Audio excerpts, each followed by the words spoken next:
Hi friends, Gruhapaka ಶಾಲೆಗೆ ಎಲ್ಲರಿಗೂ ಸ್ವಾಗತ.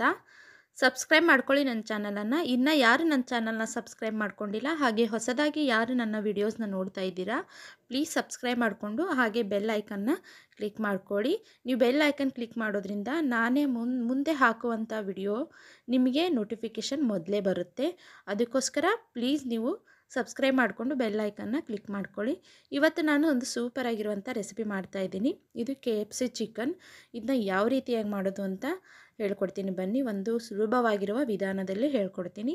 ಈಗ ಈ ರೀತಿಯಾಗಿ ನಾನು ಚಿಕನನ್ನು ಕ್ಲೀನಾಗಿ ವಾಶ್ ಮಾಡಿ ಇಟ್ಕೊಂಡಿದ್ದೀನಿ. ಇದು ಲೆಗ್ ಪೀಸ್ ಅಂತ ಸಿಗುತ್ತಲ್ವ, ಸೊ ಅದನ್ನು ತೊಗೊಂಡಿದ್ದೀನಿ. ಇದಕ್ಕೆ ಸ್ವಲ್ಪ ಚಿಕನ್ ಮಸಾಲ ಹಾಕ್ಕೊಳ್ತಾ ಇದ್ದೀನಿ. ಹಾಗೆ ಸ್ವಲ್ಪ ಉಪ್ಪನ್ನು ಹಾಕ್ಕೊಂಡು ಸ್ವಲ್ಪ ಶುಂಠಿ ಬೆಳ್ಳುಳ್ಳಿ ಪೇಸ್ಟು 1 ಟೇಬಲ್ ಸ್ಪೂನ್ ಶುಂಠಿ ಬೆಳ್ಳುಳ್ಳಿ ಪೇಸ್ಟನ್ನು ಹಾಕ್ಕೊಂಡ್ಬಿಟ್ಟು ಇದನ್ನು ಚೆನ್ನಾಗಿ ಎಲ್ಲ ರೀತಿ ಹೊಂದೋ ರೀತಿಯಾಗಿ ಮಸಾಲೆ ಎಲ್ಲ ನೀಟಾಗಿ ಚಿಕನ್ನಿಗೆ ಹೊಂದ್ಕೋಬೇಕು. ಆ ರೀತಿಯಾಗಿ ಇದನ್ನು ಹಚ್ಕೊಳ್ತಾ ಇದ್ದೀನಿ. ಈ ರೀತಿಯಾಗಿ ಮಿಕ್ಸ್ ಮಾಡ್ಕೊಳ್ಳಿ. ಈ ರೀತಿ ನೀಟಾಗಿ ಮಿಕ್ಸ್ ಮಾಡ್ಕೋಬೇಕು. ಮಿಕ್ಸ್ ಮಾಡಿಕೊಂಡು ಇದನ್ನ ಮುಚ್ಚಿಟ್ಬಿಟ್ಟು ನೀವು ಎತ್ತಿಟ್ಬಿಡಿ 1 ಅವರ್ ಆದಮೇಲೆ ನಾನಿವಾಗ ಮತ್ತೆ ಅದಕ್ಕೆ ಮಸಾಲನ ರೆಡಿ ಮಾಡ್ಕೊಳ್ತಾ ಇದ್ದೀನಿ. ಈಗ ಸ್ವಲ್ಪ ಮೈದಾ ಹಿಟ್ಟನ್ನು ಹಾಕ್ಕೊಳ್ಳೋಣ.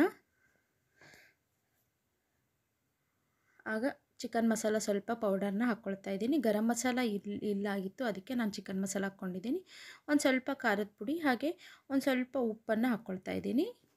ಈ ಖಾರದ ಪುಡಿ ನಿಮಗೆ ಆಪ್ಷನಲ್ಲು, ಉಪ್ಪೆಲ್ಲ ಆಪ್ಷನಲ್ಲು, ಬೇಕಿದ್ದರೆ ಹಾಕ್ಕೊಳ್ಳಿ. ಈ ರೀತಿ ಮಸಾಲ ಈ ರೀತಿ ಹಾಕ್ಕೊಂಡ್ರೆ ಅಷ್ಟು ಸಪ್ಪೆ ಅನಿಸೋದಿಲ್ಲ ಅಂತ ಹೇಳ್ಬಿಟ್ಟು ನಾನಿಲ್ಲಿ ಸ್ವಲ್ಪ ಮಸಾಲನ ಆ್ಯಡ್ ಮಾಡ್ತಾಯಿದ್ದೀನಿ. ಇಲ್ಲಾಂದರೆ ನೀವು ಉಪ್ಪು ಹಾಗೆ ಮೈದಾ ಹಿಟ್ಟಲ್ಲಿ ಕೂಡ ಅಷ್ಟೇ ಮಾಡ್ಕೋಬೋದು. ಈ ರೀತಿಯಾಗಿ ಚಿಕನ್ಗೆ ಮೈದಾ ಹಿಟ್ಟನ್ನು ಚೆನ್ನಾಗಿ ಹಚ್ಕೋಬೇಕು. ಈ ರೀತಿಯಾಗಿ ನೀಟಾಗಿ ಹಚ್ಕೊಳ್ಳಿ. ಹಾಗೆ ಒಂದು ಪಾತ್ರೆಯಲ್ಲಿ ಸೈಡಲ್ಲಿ ನೀರನ್ನು ಕೂಡ ಎತ್ತಿಟ್ಕೊಳ್ಳಿ. ನೀವು ಮಿಕ್ಸ್ ಮಾಡಿದ ತಕ್ಷಣವೇ ನೀರಲ್ಲಿ ಅದ್ಬಿಡಿ. ಈ ರೀತಿಯಾಗಿ ಅದ್ದಿ ಮತ್ತೆ ಹಿಟ್ಟನ್ನು ಈ ರೀತಿಯಾಗಿ ಹಚ್ಚಬೇಕಾಗುತ್ತೆ. ಚಿಕನ್ನಿಗೆ ಮತ್ತೆ ಈ ರೀತಿಯಾಗಿ ಮಸಾಲ ಹಿಟ್ಟೇನು ಮಾಡಿರ್ತೇವಲ್ವ ಮೈದಾ ಹಿಟ್ಟು, ಸೊ ಅದನ್ನು ನೀಟಾಗಿ ಹಚ್ಕೋಬೇಕಾಗುತ್ತೆ. ಮತ್ತೆ ನೀವು ನೀರಲ್ಲಿ ಹಾಕಬೇಕು.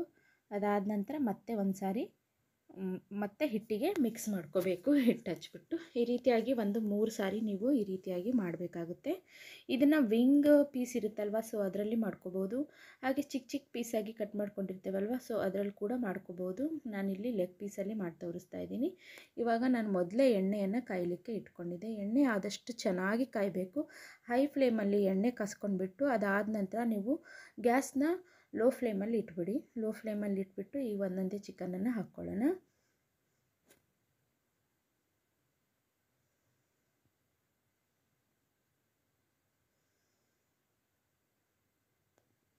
ಇದೇ ರೀತಿ ಎಣ್ಣೆಯಲ್ಲಿ ಹೊಳಿಸಿ ಆ ಕಡೆ ಈ ಕಡೆ ಹೊಳಿಸ್ತಾ ಬೇಯಿಸ್ಕೋಬೇಕಾಗುತ್ತೆ. ಒಂದು 30 ರಿಂದ 35 ನಿಮಿಷ ನೀವು ಎಣ್ಣೆಯಲ್ಲೇ ಈ ರೀತಿಯಾಗಿ ಫ್ರೈ ಮಾಡ್ಕೋಬೇಕು.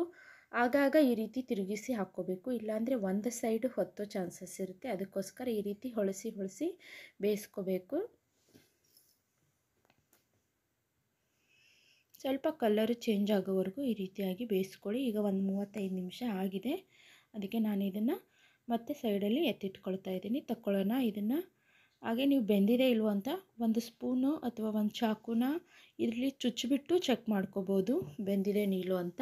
ಆದಷ್ಟು ಒಂದು 35 ನಿಮಿಷ ಇದನ್ನು ಬೇಯಿಸಿದರೆ ಸಾಕು, ಬೆಂದಿರುತ್ತೆ. ಎಣ್ಣೆಯಲ್ಲಿ ಫ್ರೈ ಮಾಡೋದ್ರಿಂದ ಬೇಗನೆ ಬೆಂದಿರುತ್ತೆ.